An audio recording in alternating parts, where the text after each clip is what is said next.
Hello everyone, how are you today? This is Kathy from the Daily Marker. Today's day 28, and I want to show you some no line coloring and that it's possible that you can do it.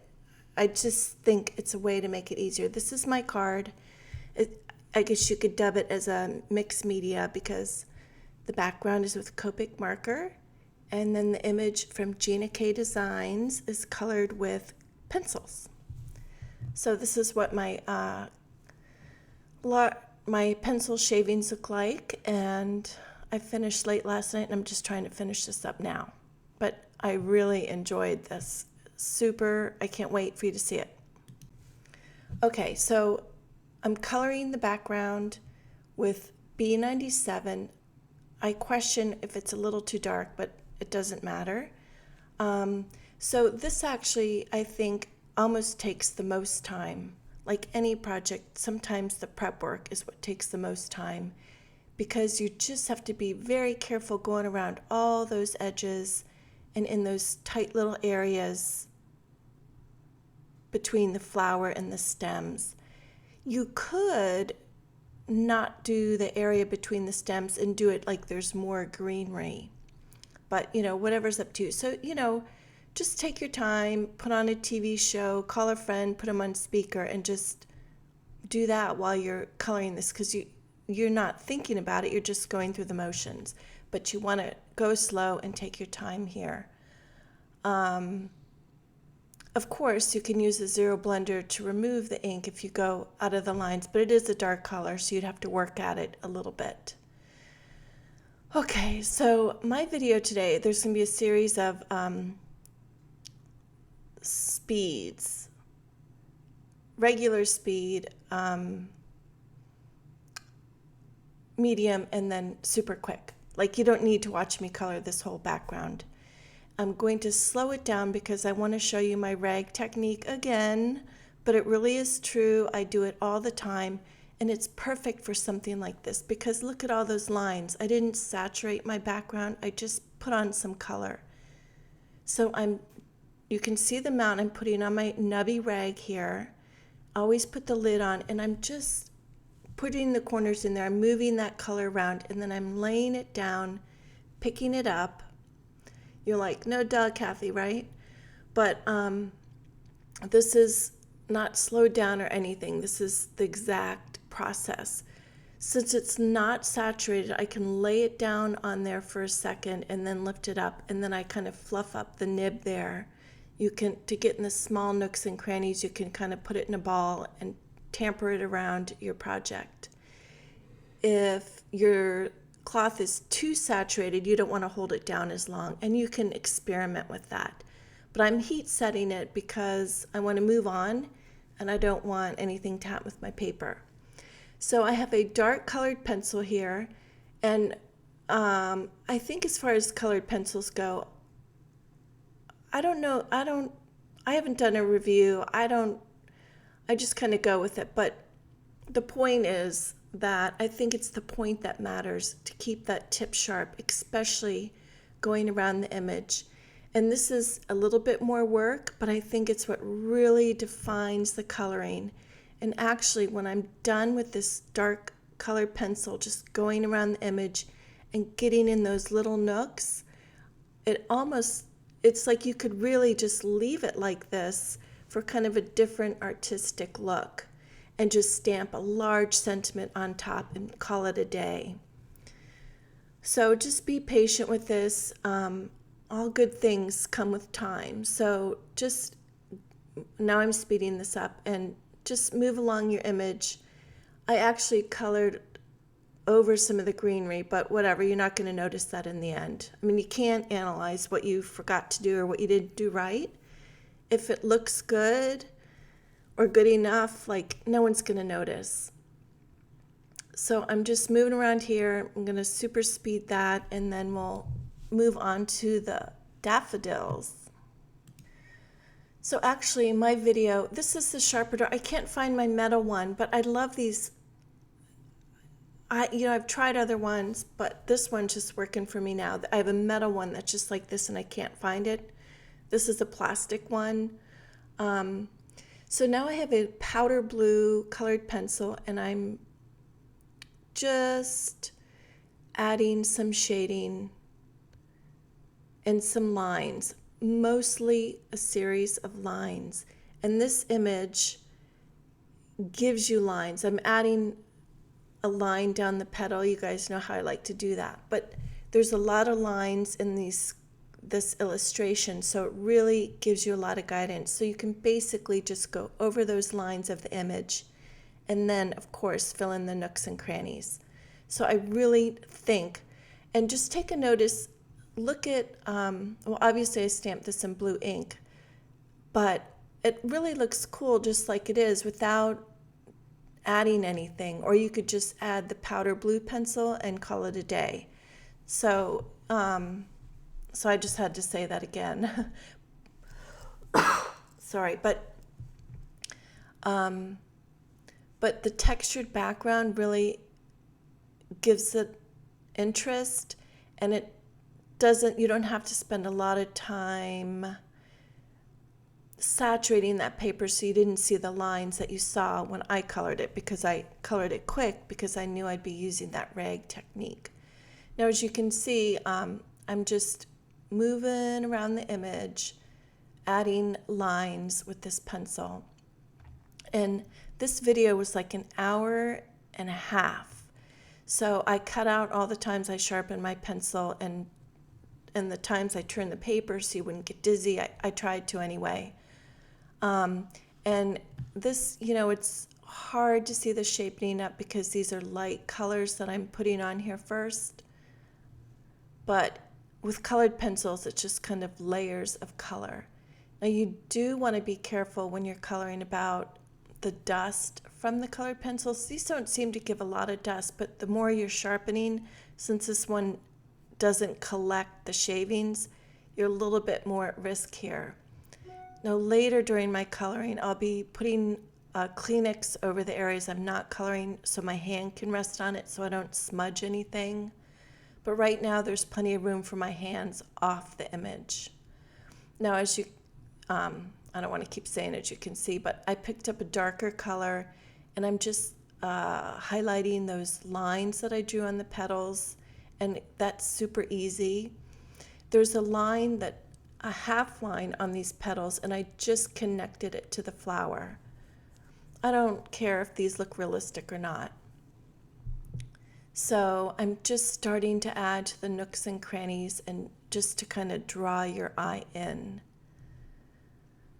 So I'm just moving around my image, skirting around it like I like to say, and just adding some layers of color. I was watching Dancing with the Stars while I was doing this, and when it was someone I wanted to see, I would just stop and roll over in my chair and watch that and then come back to this. So you can see I'm just pretty much adding lines. I'm really not doing any coloring or shading with this. It's more just a series of lines. And again, this image guides you. I know you guys can do this. So I've picked up my darker color again here and just kind of moving around. And now I have this, it's kind of like a lavender. So I'm just kind of bouncing between these three colors, just adding more and more layers. Later in the video, I'll really super zoom and super speed the other flowers, just because who has an hour and a half to sit here and watch me color? And I don't know how to add music, so I have to talk. But I have plenty to say. So I do have links to the stamp on my blog and some giveaways. There'll be giveaways all week. Now here's the super zoom, and you can just see it's really just lines, and I keep sharpening my tip, and sure, it breaks sometimes, but then I just sharpen it again. Now I'm adding like a bright, bold color to the inside. I kind of, I didn't even take the time to look to see what a real one looks like, but I just thought it'd be fun to have a pop of color on the inside.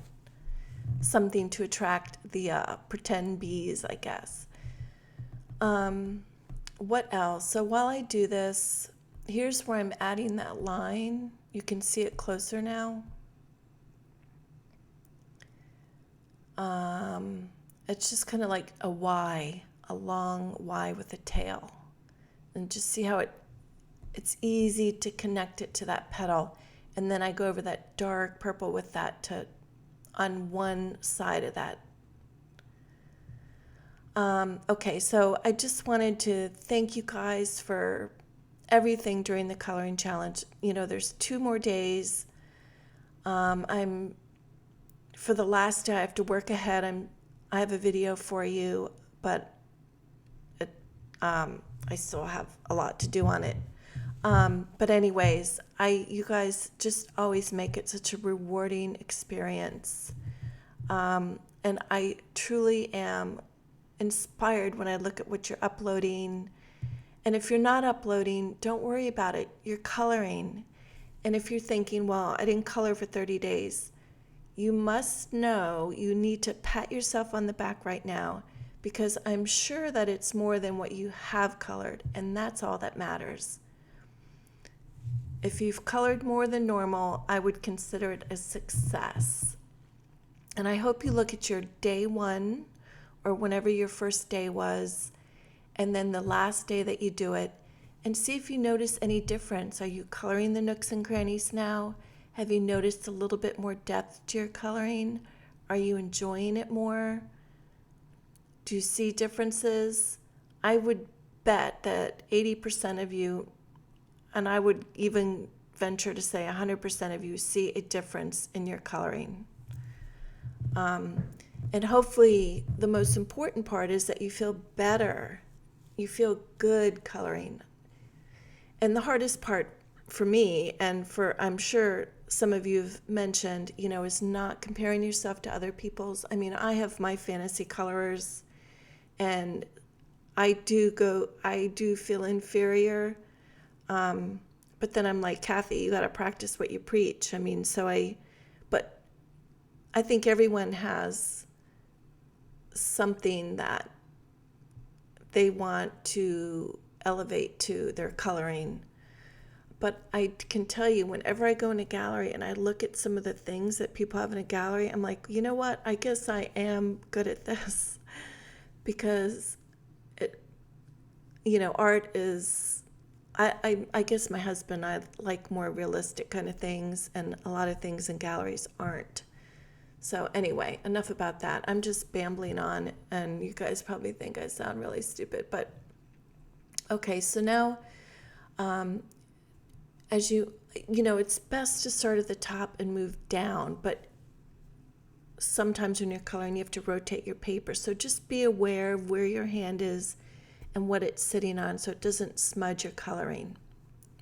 Now I'm adding just the orange here, and I want to make sure I have some lines sticking up. There's short lines, and then there's some longer lines. And now I'm kind of bringing in that bright red, and I'm really pressing with this red here. I kind of going for that waxy finish here. And I guess it's called, you're burnishing it when it's really dark and waxy and you can't add any layer of colors.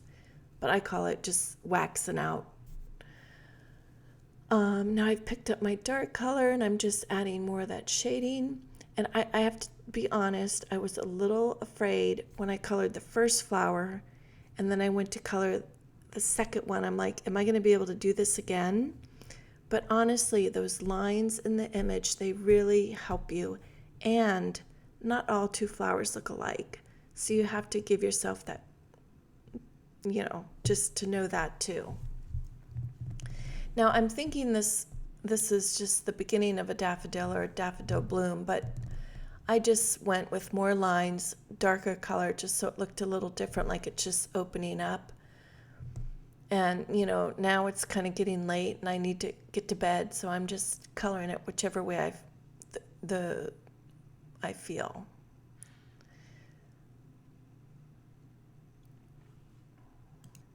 Okay, so now this is the fun part. Actually, I've been using a brush to whisk off some of those little shavings, but I have a black now, and I have a Kleenex underneath my hand. You could use paper, whatever. And I'm just, watch where I'm going. I'm just going on the tip and the nooks and crannies. I hate to burn that into your brain, but I really think it makes a difference. And when I look at sometimes no line coloring, they don't have these dark accents, but I kind of crave them. So I'm just going around different little areas with the black pencil and just adding like a little highlight of black. And again, the nooks and crannies. And then I can tend to get a little carried away. But don't get caught up in where does this go. Just kind of like where the lines meet, experiment. And if it's consistent, it's going to look good. So trust me on that. Now, sometimes you might want to go back and add a little bit more color. Sometimes it's just good to walk away because you really don't need to add any more. Now, I'm just going to show a certain portion of these flowers that I'm coloring just to save time. And really, I don't know. I don't love coloring greenery, but I'm just starting kind of with an olive green, and then I'll just put on some lines of another green, and then another green, and then some brown. And there's a line down the center, so I'm just kind of focusing on that line in the illustration right now, and just throwing a little bit of color when there isn't a line. And you really don't need to spend a lot of time on these. What was I going to say? And, just be very careful where your hand is at this point. I probably should have a Kleenex underneath my hand right now, or a piece of paper, something to protect the image. Now I'm going to pick up another color. It's just about layers of color, and I'm just trying to focus like on the tops and the bottoms of the greenery, and just kind of drawing lines. I'm not really coloring. I just kind of colored a little bit with that olive, and that's about it.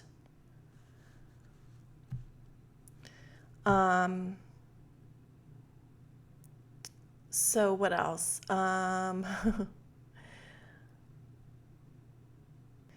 But I hope that I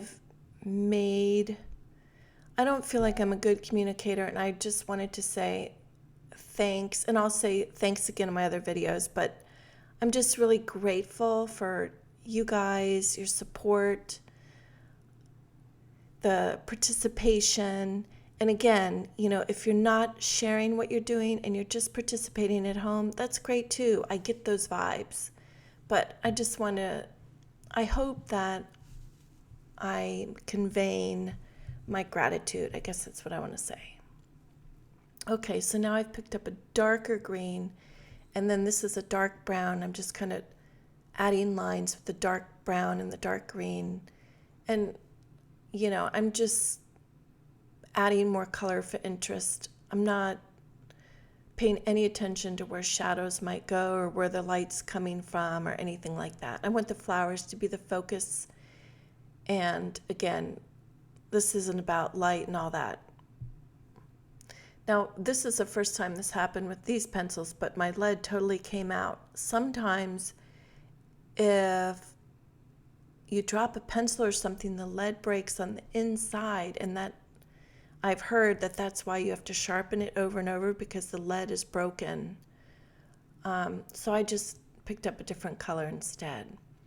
Now I just crave those dark lines, so I'm just adding some dark brown to little different areas here. And then I'll probably add a little bit of black, and then I'll be done. Well, I wasn't going to stamp a sentiment on this, but I ended up stamping one from the stamp set using VersaFine. And then I just put a pop of color on the inside. And that was it. And I always go back and add more color, and, I probably shouldn't, but sometimes it's just good to know when to walk away.